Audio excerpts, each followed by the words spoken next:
여러분 안녕하십니까? KBS 아메리카 뉴스입니다. 북한이 오늘 또 발사체를 쏘아 올렸습니다. 합동참모본부는 북한이 강원도 원산 일대에서 동해로 미상의 발사체를 발사했다고 밝혔습니다. 올 들어 벌써 11번째입니다. 이효용 기자가 보도합니다. 네, 아직까지 발사체의 종류나 비행거리 또 몇 발을 발사했는지 등은 정확히는 전해지지 않고 있습니다. 합동참모본부는 북한이 오늘 아침 강원도 원산 북방 일대에서 동해 방향으로 미상의 발사체를 발사했다고 밝혔습니다. 합참은 발사체 한 발을 오전 7시 11분에 포착한 것으로 전해졌습니다. 북한이 발사체를 발사한 것은 지난달 10일 이후 22일 만이고 올해 들어 11번째입니다. 우리 군은 추가 발사에 대비해 관련 동향을 추적 감시하면서 대비 태세를 유지하고 있다고 합참은 설명했습니다. 북한은 지난달 10일 발사에 대해 초대형 방사포를 시험 사격했다고 밝힌 바 있습니다. 북한은 당시 김정은 국무위원장 지도하에 초대형 방사포 시험 사격을 진행했다고 밝히면서 방사포의 가장 뚜렷한 특징인 연발 사격 시험만 진행하면 될 거라고 평가했는데요. 이에 따라 추가 발사가 이루어질 수 있음을 시사하기도 했습니다. 이번 발사는 어제 최선희 북한 외무성 제1부상이 오는 5일 미국과 실무 협상을 진행하기로 합의했다고 밝힌 뒤 하루 만에 진행돼 그 배경이 주목됩니다. 북한이 실무 협상 재개를 바로 앞두고 또다시 발사체를 발사한 건 실무 협상 의제를 둘러싼 기싸움 차원이라는 분석이 나오고 있습니다. 또한 어제 국군의 날 기념식에서 우리 군이 F-35A 스텔스 전투기를 공개한 데 대한 반발 차원으로도 해석됩니다. 한인 최대 의류업체인 포레버 21의 파산 보호 신청 소식에 한인 의류업계 전체가 술렁이고 있습니다.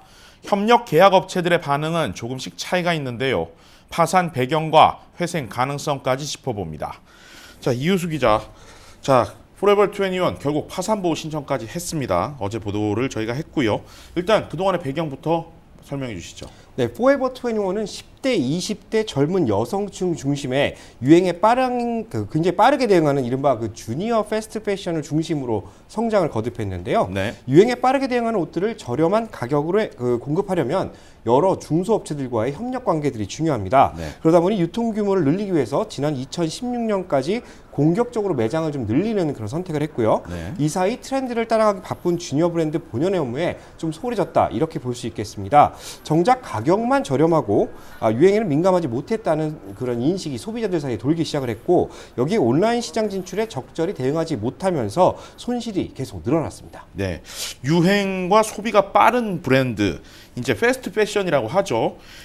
그런데 이 패스트 패션, 포레버 21이 주력 종목으로 삼고 있는 이 패스트 패션은 사실 온라인 시장에서 훨씬 유통이 활발하지 않습니까? 네, 맞습니다. 주니어 패스트 패션 브랜드는 온라인 시장이 오프라인 시장보다 위에 있다고 봐도 과언이 아닌데요. 이 점에 적절히 대응하지 못한 것이 큰 손실로 이어졌다. 이렇게 볼 수 있겠습니다. 네, 자, 포레버 21은 LA 한인 경제를 움직이는 주축이다. 뭐 이런 말까지 나왔을 정도죠. 그만큼 이제 의류업 종사자가 포레버 20에 의존을 많이 했고 또 포레버 21이 납품하고 있는 업체들도 그만큼 많았다는 뜻인데 이 업체들의 피해 어떻습니까?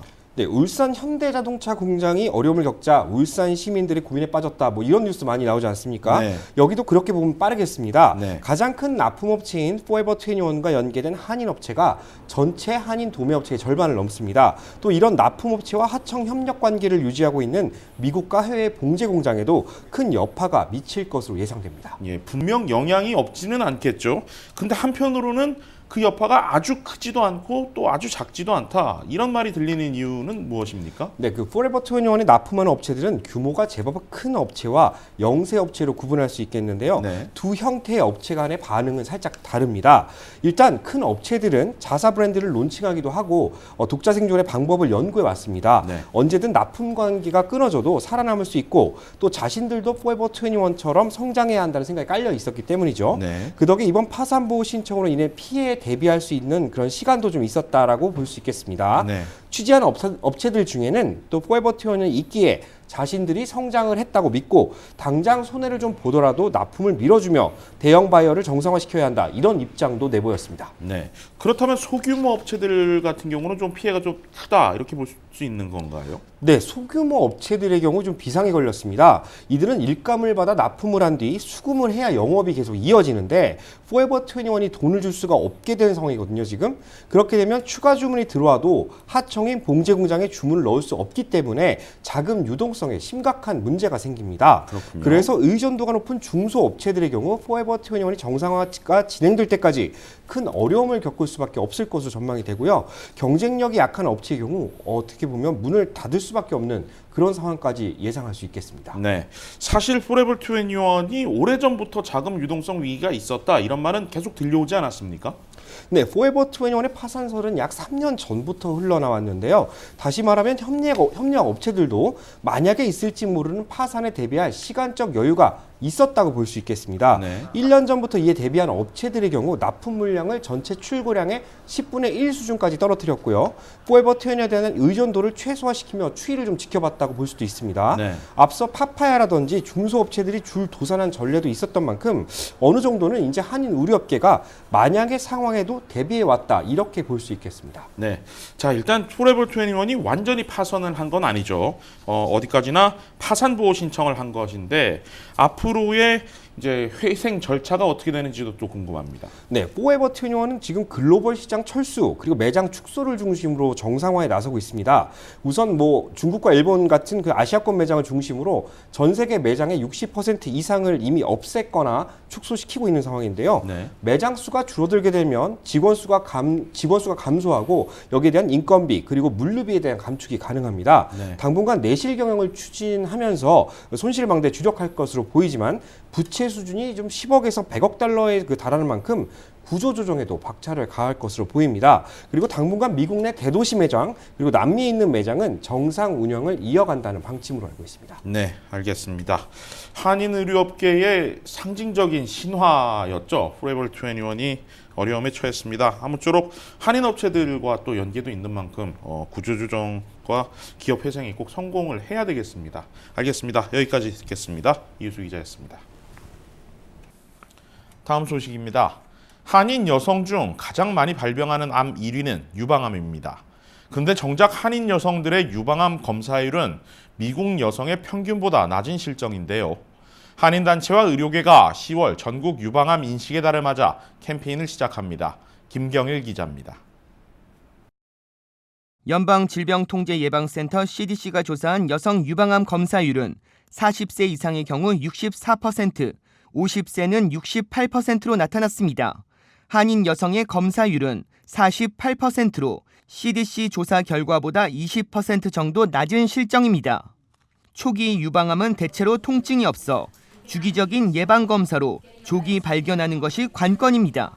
The survival rate is over 90% that you can live with breast cancer. And if you find breast cancer found early, it is curable. 한인 여성 중 보험이 없을 경우 유방암 검사 비용 부담이 커 검사 권고 연령인 45살을 훌쩍 넘기고 있습니다. 65세가 돼야만 메디케어 혜택을 신청할 수가 있어요. 그러니까 저희가 이제 건강보험, 생명보험 이런 것들이 없으니까 64세는 아무것도 할 수가 없는 거예요. 그렇다고 저희가 보험을 들을 수 있는 형편도 아니고. 시더스 사이나이 병원과 이유케어 클리닉, 한인 교계는 10월 유방암 인식의 달을 맞아 한인들에게 암 검사의 중요성을 알리고 치료가 필요하면 정부 지원을 받을 수 있도록 돕고 있습니다. 어떤 수술이라든지 치료가 필요하게 되면 그것을 또 서비스를 받을 수 있는 분들한테 연결을 시켜드리고 종합적인 토탈 서비스를 해드리려고 하는 게 저희의 목적이라고 할 수 있습니다. 대상자는 1년 이상 유방암 검사를 받지 않은 40세 이상 여성으로 건강보험이 없는 저소득층이면 체류 신분에 관계없이 무료 검사를 받을 수 있습니다. 무료 유방암 안내 부스는 오는 5일 오전 10시 나성 금란 연합감리교회, 12일 오전 8시 남가주 새누리교회, 27일 오전 8시 30분 성바실 천주교회에서 마련돼 관련 정보를 제공합니다. 한편 이유케어 클리닉도 무료 유방암 검사를 진행합니다. KBS 뉴스 김경일입니다.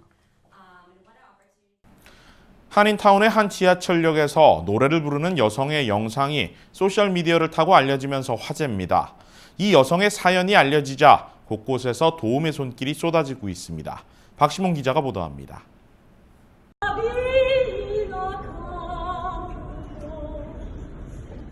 한인타운의 한 지하철역. 어디선가 아름다운 목소리의 아리아가 들립니다.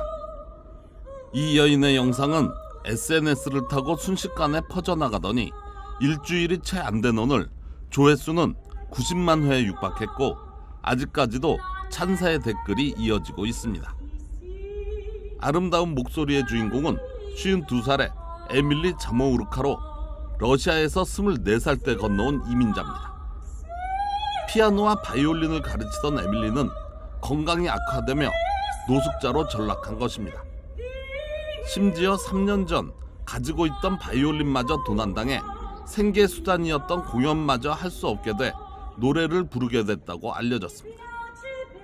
여인이 노숙자임이 알려지자 각계각층에서 도움의 손길이 쏟아지고 있습니다. 수백 명의 주민들이 온라인을 통해 모금운동을 하고 있으며 조 부스카이노 시의원은 오는 토요일에 열리는 리틀 이태리 구역을 공개하는 행사에 초대해 공연해 줄 것을 요청했습니다.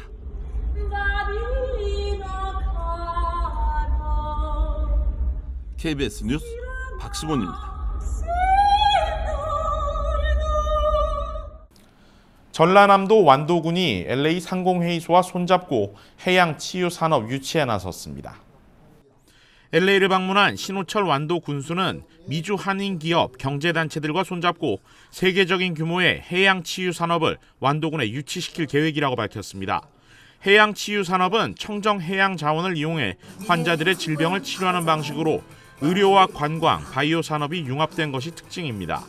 이미 독일과 프랑스에서 성공적으로 자리 잡은 바 있는 사업 모델로 완도군은 2030년까지 공공과 민자 유치를 통해 해양치유센터와 공원, 병원, 호텔, 해양건강 리조트 등을 세운다는 계획입니다.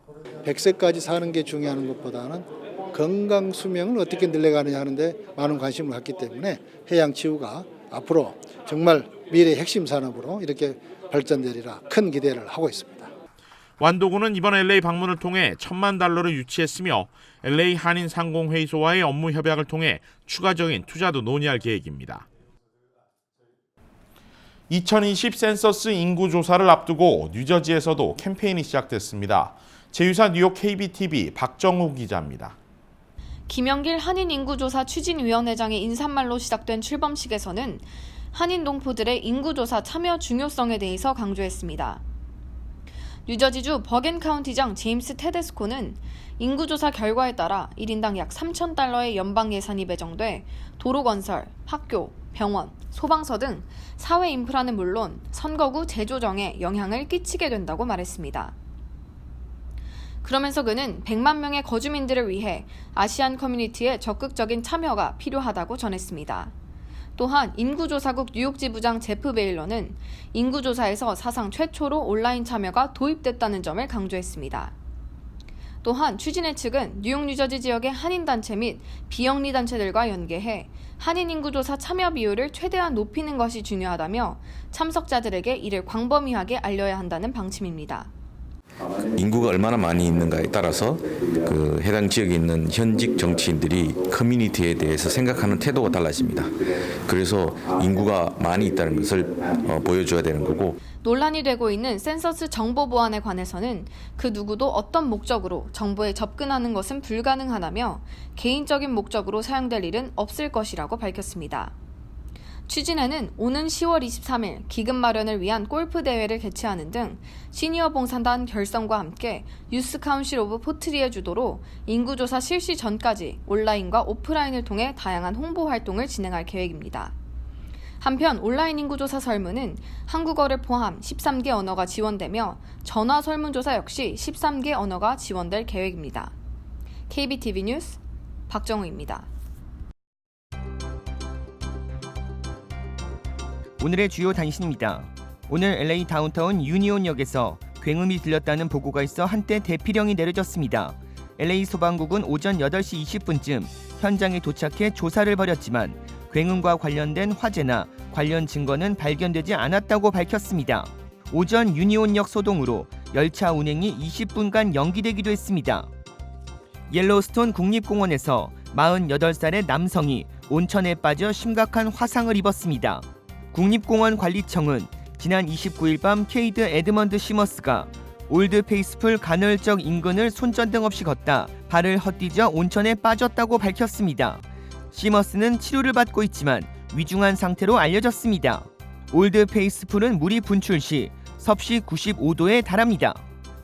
도널드 트럼프 대통령은 현대차 그룹의 자율주행 합법적인 투자와 관련해 일자리 창출 효과가 클 것이라고 호평했습니다. 이어 현대기아와 미국에서 자율주행 기술을 개발하기 위해 40억 달러의 합작법인을 설립한 것은 빅뉴스라고 소개했습니다. 현대차 그룹은 지난 23일 자율주행 기술을 보유한 에티드와 총 40억 달러 규모의 합작법인 설립 계약을 체결했습니다.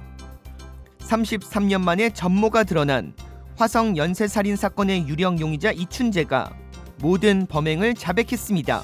10건의 연쇄살인 사건 가운데 8차 모방 범죄를 제외한 9건과 여주의 5건의 범행을 저질렀다고 밝혀 화성 연쇄살인 사건 포함 모두 14건이라고 시인했습니다.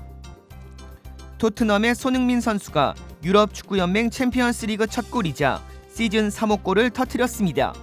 초반부터 날카로운 움직임을 보이던 손흥민은 전반 12분 페널티 지역 오른쪽을 파고들어 마무리하며 골망을 출렁였습니다. 하지만 팀은 7골을 허용하며 대패했습니다. KBS 아메리칸 뉴스 마칩니다. 고맙습니다.